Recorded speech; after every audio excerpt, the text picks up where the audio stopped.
You may be thinking that your spending habits are random, but they're probably not. Those spending habits are probably a way that chaos trains you to survive. You think that overspending is just a discipline issue, but often the deeper problem is that you were raised around financial chaos. When money always felt unstable, urgent, or unpredictable, spending became tied to emotion and not strategy. Instead of learning how to plan, delay, and direct money, you learn how to react quickly before you felt the change or opportunity disappeared. So what looks like bad spending is often survival behavior in financial form. Being stuck in survival mode is not fun, and it's not easy to get out of, but it's not particularly due to the outside circumstances like inflation or the prices rising of other things. It's not because of the economy, and it's not because of the man. It's because of us. Our mindset, our viewpoints, and our beliefs about money cause us to react a certain way. Like if I had low money in my bank account, I would immediately start going to apply for a bunch of credit cards and loans and ruin my credit score, getting 20 inquiries, and then literally trying to do the same thing a month later, getting 40 inquiries, like I haven't learned my lesson already. And then if my car broke down, or if I was still taking a bus to work every day, what would I do? My mindset would be immediately to get a job, to be able to start paying down loans, paying down credit cards, paying off bills, because I got to survive. I got to get food. But thanks to all those 60 plus inquiries, I can't get a vehicle. And then I got to pay $6,000 for a vehicle down payment. And I don't have $6,000. I've been in that predicament before, and it was all because of survival mode. I learned that habit on my own. I was raised how to take care of my finances, but I didn't know anything about credit. I didn't know the structure of credit, and I didn't understand the behavior or psychology behind money, which is why I stayed in survival mode for so long, and that's probably why you're still in survival mode too. And it's not just in our finances, it's in our relationship. Why do you think you still don't trust her at night when she goes to sleep and you're wondering who it is that she's texting at 2 a.m. in the morning when you're waking up to go get some water? Or you're maybe thinking about who is he talking to if he's at work, and then when he comes home, he's not treating me right. Or maybe the fact that when we pump our gas, we go right back into our car and we lock the doors. We check our mirrors and make sure that there is nobody around us, even if it's in what's considered a safe neighborhood. Or even the factor of if you live in your own house or you live in a brand new apartment complex, you got to ensure that all the windows are locked and all the doors are locked. I still do that too. It's just because of the way we grew up and the way we perceive things. We find survival mode to be the safest thing. And since we identify with it, that's what we deem as safe. Your nervous system is telling you that that's safety. And since your nervous system is telling you that's safety, anything unfamiliar to your nervous system will immediately start raising off the alarms. You feel the shakes. You feel hair sticking up on your arms. What is that called? Goosebumps.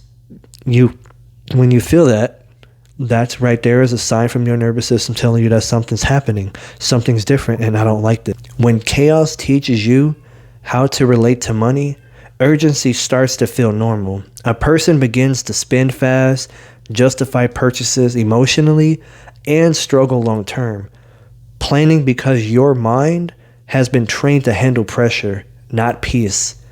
That's why you always feel uncomfortable with saving, you're hesitant to go on a budget, or you're restless when that money just sits there untouched.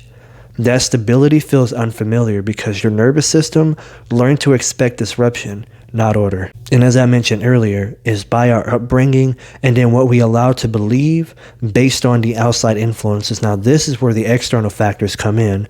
The first one was the internal factors. Next is the external factors. We are influenced by media. We're influenced by what we see on social media. We're influenced on what people around us say. There's a saying that says that your 5 closest friends will determine your future. So if you have people that gossip, you're going to believe that gossip. You're going to gossip. You're going to gossip to yourself. Your mind will gossip to itself. If you're around rich and wealthy people, you're going to not gossip, but you're going to start talking and thinking a lot more quieter. And I've noticed that when I'm in my mentorship group that I was hesitant to spend the money on at first, but I got to say it was worth it. What I feel is comfort, familiarity, yes, but I'm also unfamiliar because I don't know who these guys are. I don't know who these people are. but I'm still trusting that they trust my story, that I can trust their story, and that we can relate in some way. And once we relate in some way, then I start to feel stability and it becomes familiar. Now I can start reworking and re-networking how I react to things, how my reflex should be, and how my nervous system will disassociate from disruption and start looking for order. After enough repetition, chaos becomes identity.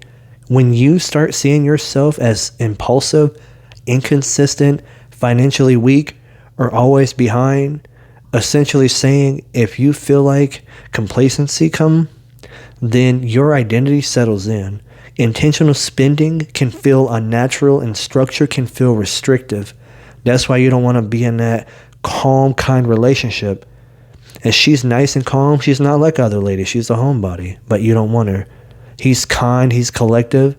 He treats you like a real woman. He's a man of the household, but you feel like that you can't trust him because it just doesn't quite sit right with you because you were never familiar with it.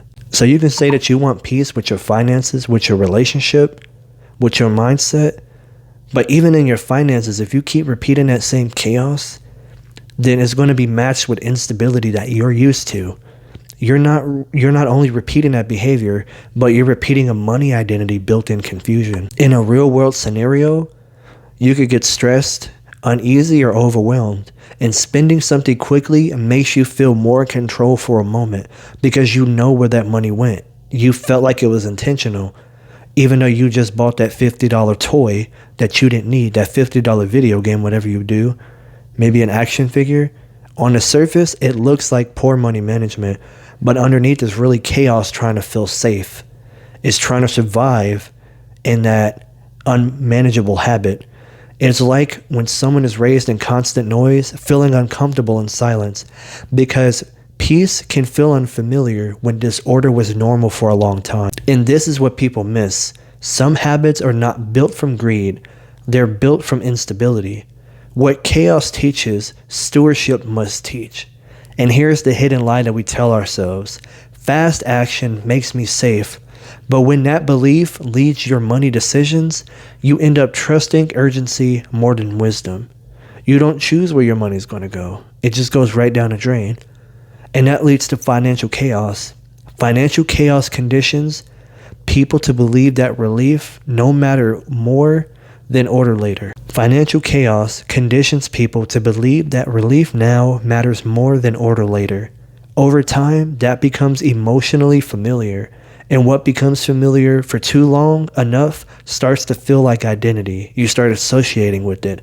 That cycle keeps repeating because your behavior still feels like protection even when it's producing instability. Here's a solution to it. Solution number 1 is to identify the real problem and expose the lie. The issue is not always that you're careless with money.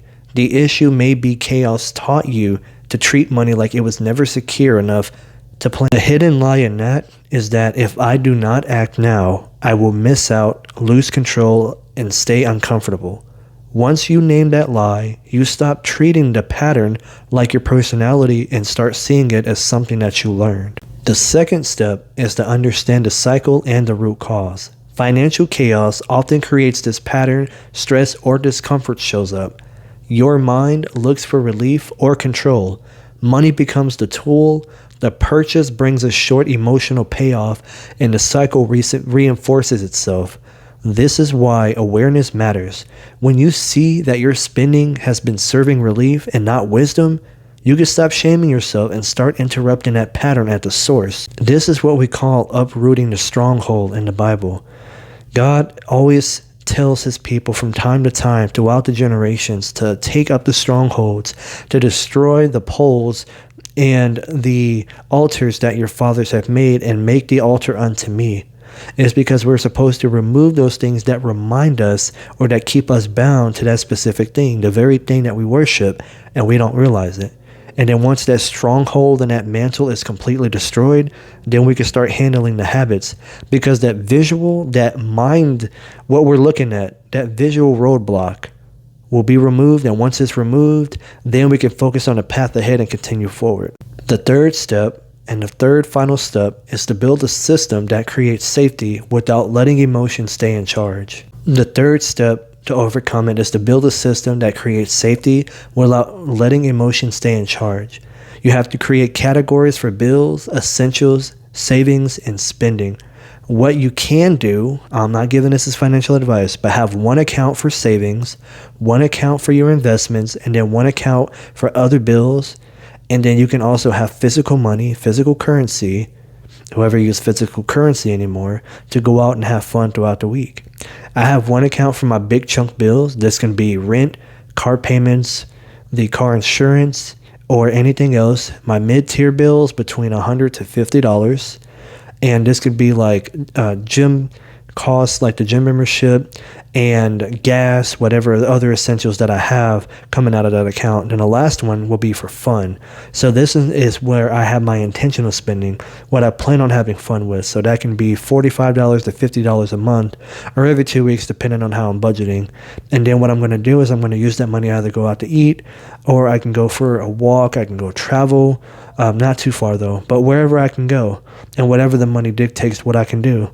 But I have an intention already set in mind to where I'm going to go, so then that way I maximize what I'm having and not having to dip into my credit cards. And then you could add a pause before non-essential purchases. You have to review your spending weekly, so money is observed, not avoided. This system is what helps me keep in mind and to learn what peace is with safety. And as you practice it, your identity starts to shift from reactive spender to intentional steward. This is how stability becomes normal by this practice. But the thing that we need to disassociate from is what we grew up with, watching bills move with panic. Bills were stressful, purchases were emotional, and planning was inconsistent or absent. How many times can you remember somebody telling you, oh no, we can't afford that, or no, you don't want that. I don't have the finances for it right now.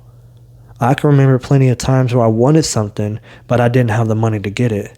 Even now, there are some mentorships that I want to be a part of. I didn't have the money for it. My credit wasn't good enough. And then once I got my credit good, I still didn't have the money put the down payment to get the mentorship. So what did I do? I didn't get upset. I started working harder to where I can get it. So now this is why as adults, reacting feels natural and slowing down feels hard. This is why simple financial advice often doesn't stick by itself. When you or I do not just need a better budget, we need to understand how financial chaos trained us for these habits and how these systems can retain them towards peace. So we have to shift towards peace. And here's where the identity shift comes in. The truth is that intentional spending is not just about spending less. It's about you teaching your mind and your money how to live in order. This shift has to move you from being a chaos-trained spender to an intentional steward, from urgency to wisdom, knowing what to do with your money, and practicality, and from emotional reaction to structured direction, meaning you're not moved if something doesn't get paid, if a bill comes up automatically, if you spent more than what you were supposed to at the store, if gas prices go up, food prices go up, the external factors, if your light bill goes up for some reason, if your rent goes up. This may help fix your budgeting and your purchases, but it's not just fixing that. You're also rebuilding the kind of person who can hold peace without needing pressure to feel normal. That's you 2.0. Go ahead with your funny self and go do good with that money. I want you to comment peace below if you want the next video. And please be sure to follow, like, and for more. And just before you go, I want you to share this video because I teach you for 5 days coaching the specifics on how the wealthy utilize things like